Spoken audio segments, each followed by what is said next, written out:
셔터박스 다 부서진 거 아이가? 그딴 거 없어.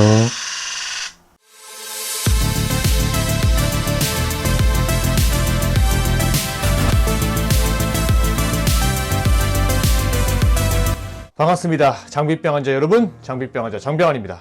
자, 오늘은 제 옆에 보이시는 바로 이놈 니콘의 현재 최고 기암 Z9을 구매해서 여러분들께 오늘 리뷰를 해볼까 합니다. 뼛속까지 DSLR 유저였기 때문에 뭐 니콘 D5, 1DX Mark II, 그 다음에 D6, 그다음에 최근까지 1DX Mark III까지 캐논 니콘은 최고 기암인 기종들을 다 써보고 결국은 이렇게 미러리스로 오게 되었습니다. 자, 오늘은 제가 이 Z9을 리뷰하기 앞서서 제가 아직까지 오랫동안 써보지는 못했어요. 여러분들께 간단한 첫인상과 그리고 제가 실질적으로 촬영도 나갔다 왔기에 상업 사진가들이 보기에 어떤 점이 이 Z9은 달랐는지, 그리고 제가 느끼기에 있어서 와, 이건 엄청난 기능인데, 그리고 이건 좀 별로였는데 하는 기능들을 실질적으로 좀 솔직하게 리뷰를 해볼까 합니다. 자, 첫 번째로 빌드 퀄리티부터 한번 보도록 하죠. 확실히 일반적인 그런 미러리스의 느낌이 나지 않습니다. 그립감부터 이건 뭐야? 이 장난감 같은 그런 미러리스가 아닌 완전 DSLR 만지는 기분?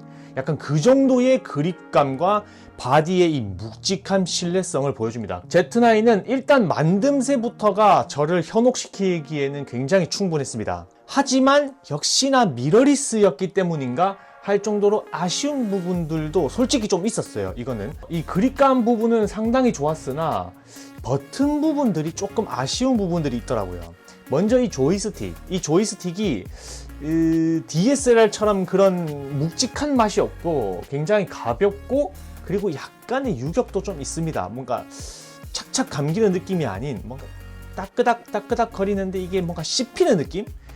두 번째는 여기 OK 버튼 옆에 있는 이 버튼들인데 이게 진짜 많이 씹혀요. 이게 원래 니콘의 플래그십 썼던 분들은 실수로 다른 부분이 눌릴 일이 없는데 이거는 좀 작아서 그런지 굉장히 오른쪽으로 눌렀는데도 오른쪽 위가 눌리거나 뭐 이런 식으로 좀 씹히는 부분들, 특히 재생 메뉴에서 재생하고 여러 옆에 사진을 막 보려고 하면은 계속 정보창이 뜨고 조금 많이 불편했어요, 진짜. 이런 부분들은 아무래도 역시 아직까지는 DSLR의 그 D6 그런 모델들이 훨씬 더 좋은 것 같습니다. 특히 요 십자 버튼, 요 원형 있는 십자 버튼 옆에 있는 것들이 굉장히 씹힘이 많아서 그런지 조금 많이 아쉽습니다. 디테일하게 들어가서 지금 설명드리는 부분이기 때문에 일반적으로 여러분들이 보시기에는 그게 뭐가 문제냐라고 할 수 있는데 저도 문제까지는 아니고 그냥 좀 아쉽다. 아쉽다. 원래 안 그랬잖아. 하는 그런 부분인 걸 조금 감안해 주셨으면 좋겠습니다. 자, 두 번째로 제가 이 Z9이 굉장히 마음에 들었던 부분은 바로 적층형 센서입니다. 니콘 최초의 적층형 센서를 탑재해서 아예 셔터를 빼버렸죠. 아주 미친 판단이었습니다. 제일 중요한 거는 당연히 셔터가 없으니 뭔가 진동이 없잖아요. 사진을 찍는데 그런 흔들리지 않는 편안함이랄까? 얘는 무조건적인 전자 셔터밖에 없잖아요. 그래서 전자 셔터의 단점은 너무 많았어요. 1DX Mark III를 쓰면서 제가 전자 셔터를 굉장히 많이 썼었어요. 인터뷰 촬영을 하면서 사진 촬영하는 일이 많아지고, 그리고 여러 가지 소음이 나지 않아야 되는 그런 촬영장이 많다 보니까 무소음 셔터, 전자 셔터를 쓸 수밖에 없는 상황이더라고요. 그래서 되게 생각보다 많이 쓰게 됐던 기능 중에 하나였어요.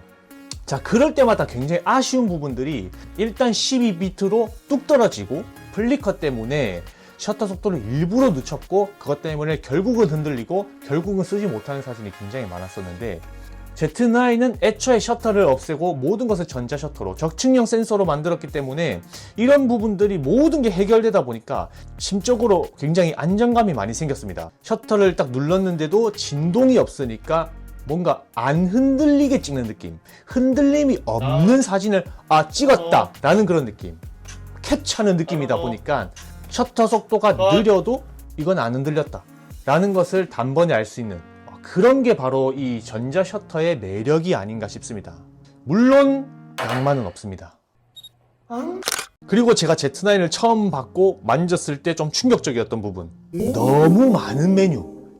내가 여태까지 썼던 바디들의 2배 정도는 많은 것 같아요.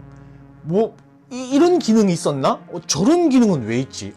이런 게 있었으면 좋겠다라는 기능들이 그냥 싸그리 다 쳐 집어넣은 것 같아요. 이 바디 안에 너무나도 마음에 들었던 그런 기능들을 몇 개만 말씀드리겠습니다. 자, 첫 번째로는 VR 잠금 기능입니다. VR 잠금 기능, 말은 무슨 말인지 모르시겠죠? 우리가 흔히 카메라를 차에다가 두고 이동을 하잖아요. 뭐 촬영을 하러 간다든지 혹은 가방 안에 놓고 이제 움직이잖아요. 그럴 때 생각을 해보면은 이 센서는 계속 움직여요. 카메라를 켜야만 손떨방이 작동하면서 이제 센서 갑자기 이렇게 밑에 있다가 툭 올라와가지고 이렇게 잡아주잖아요. 근데 이 VR 잠금 기능이라는 것은 자체적으로 배터리만 껴있으면은 내가 전원을 꺼도 이게 약간의 전류로 이걸 잡고 있는 거죠.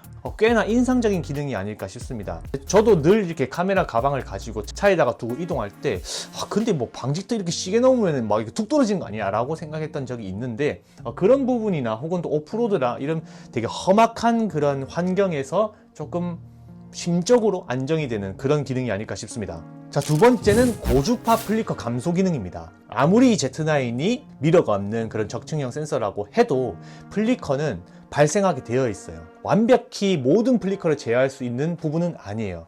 그럴 때 이 고주파 플리커 기능을 켜게 되면은 이 카메라 셔터 속도가 우리가 여태까지 보지 못했던 이상한 숫자로 바뀌면서 마치 개각도처럼 카메라가 자체적으로 이 플리커를 센서를 읽어가지고 딱 셔터 스피드가 알아서 조정이 되어가지고 촬영할 수 있는 기능인데 조금 더 플리커가 많은 혹은 그리고 혹독한 환경에서 안정적이게 촬영할 수 있는 그런 세세한 기능이 아닐까 싶습니다. 자, 그리고 세 번째는 와, 어떻게 이럴 수가 있나 하는 4,500만 화소이지만은 용량을 굉장히 효율을 좋게 압축해주는 시스템입니다. 우리 보통 카메라 내에서는 비압축이 있고 그 다음에 무손실 압축 요 두 가지가 있잖아요. 근데 얘는 비압축이 없어요. 그냥 무손실 압축이 있고 그 다음에 고효율 별표가 있고 그 다음에 그냥 고효율이 있어요. 보통 4,500만 화소의 무손실 압축을 때리면은 뭐 한 50메가에서 60메가 정도의 용량을 굉장히 크게 잡아먹어요. 그런 부분에서 용량을 효율적으로 고효율 별표라는 기능으로 인해서 굉장히 많이 압축을 해줍니다. 그리고 좀 더 압축해주는 그냥 고효율도 파일 용량을 10에서 15메가로 굉장히 줄여주기 때문에 그런 파일 용량이 적으면은 테더링 속도도 빠르고 파일을 내보내는 속도도 빠르기 때문에 그런 부분에서 저는 이 Z9 구입을 고려한 부분도 없지 않아 있습니다. 그 외에 캡처원도 이 라인 없이 무선으로 사진을 전송하면서 바로 테더링 촬영을 할 수가 있는데 제가 뭐 다른 바디들도 되는 바디들이 많이 있습니다. 뭐 1DX 마크 3 같은 경우도 제가 테스트를 해봤는데 1DX 마크 3는 2000만 화소밖에 안 되잖아요. 그런데 이 로우 파일 전송이 8에서 10초 정도, 아마 8.9초 이 정도로 되기 때문에 쓸 수가 없었어요. 쓸 수가. 근데 이 Z9으로 무선 테더링을 해보니까 5초 정도면은 제품 촬영할 때는 굳이 라인 안 쓰고 그냥 무선으로 전송해도 크게 무리가 없을 정도라 가지고 제품 촬영할 때는 그냥 무선으로 쓸 것 같아요. 물론 환경에 따라 다르지만은 뭐 어느 정도 뭐 5G 뭐 와이파이가 있는 경우라든지 뭐 그리고 자체적으로 와이파이가 없어도 얘가 바로 와이파이를 쏴가지고 이제는 노트북과 다이렉트로 연결돼요. 예전에는 와이파이로 올라갔다가 컴퓨터가 받았다가 이제 그 다음에 카메라로 연동 이렇게 삼각형으로 연동됐지만은 이제는 얘가 그냥 1대1로 카메라로 연결되는 그런 시스템으로 바뀌었습니다. 4,500만 화소를 보유하고 있음에도 이 정도의 무선 전송을 보여준다는 것은 꽤나 쓸만한 기능으로 저희 같은 전문가들이 쓰기에는 굉장히 나름 괜찮은 기능이라고 생각이 듭니다. 자, 오늘 이렇게 니콘 Z9에 대해서 제 개인적인 첫 느낌이었습니다. 정말 여러분들 오해하지 마시고 제가 촬영하는 환경에서 그리고 제가 촬영하는 주 피사체에 대해서 이 Z9을 써봤기 때문에 여러분들이나 모든 분들이 지금 제가 생각하는 이 모든 장점과 단점 그리고 아쉬웠던 부분들이나 좋았던 부분들이 다 여러분들께 장점으로 돌아갈 수 없는 부분 유념해 주시고 양해를 부탁드리겠습니다. 자, 그럼 오늘 여기까지 시청해 주신 여러분들께 모두 감사드리면서 구독과 좋아요 한 번씩 꼭 눌러주시고 끝까지 시청해 주셔서 감사합니다. 오늘의 리뷰